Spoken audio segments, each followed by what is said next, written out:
कल के पतोहिया ला जात नहीं खे, आज कल के पतोहिया ला जात नहीं खे। ससुर भैंसुर से शर्मात नहीं खे, ससुर भैंसुर से शर्मात नहीं खे। आज कल के पतोहिया ला जात नहीं खे, आज कल के पतोहिया ला जात नहीं खे, आज कल के पतोहिया ला जात नहीं खे।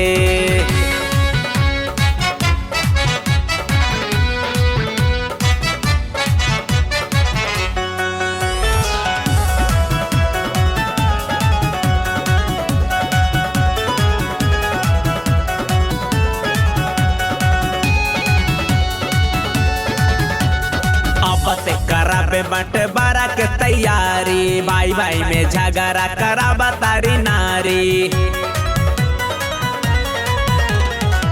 से कराबे बंटवारा के तैयारी, भाई भाई में झगड़ा कराबा तारी नारी। जोरे खाए में पोसात नहीं खे, जोरे खाए में पोसात नहीं खे। आज कल के पतोहिया ला जात नहीं खे, आज कल के पतोहिया ला जात नहीं खे, आज कल के पतोहिया ला जात नहीं खे।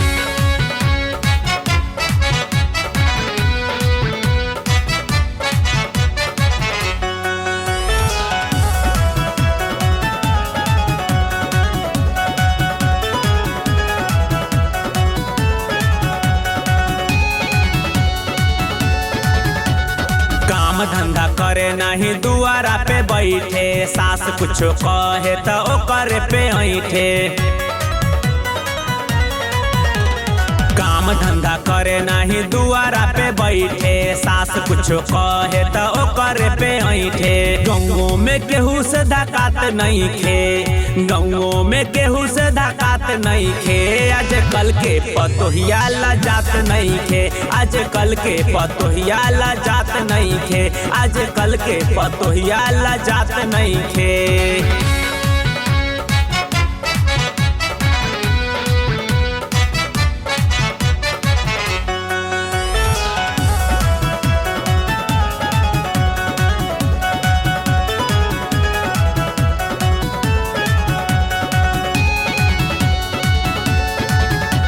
सास ससुर के बकेली रोजगारी, गलती करके घरबा में क्रिया भी खाली।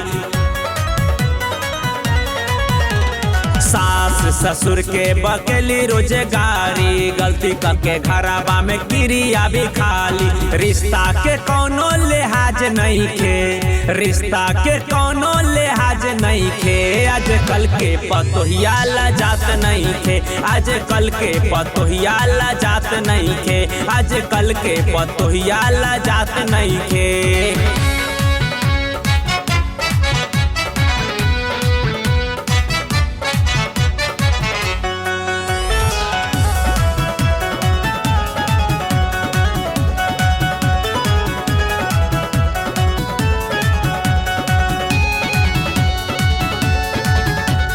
देवर ननद के करेली बुराई, राते दिने करेली नैहर के बड़ाई।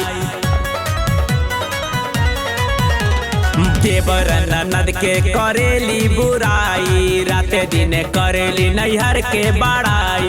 ससुर के लरजर सोहात नहीं खे, ससुर के लरजर सोहात नहीं खे। आज कल के पतोहिया ला जात नहीं खे, आज कल के पतोहिया ला जात नहीं खे, आज कल के पतोहिया ला जात नहीं खे।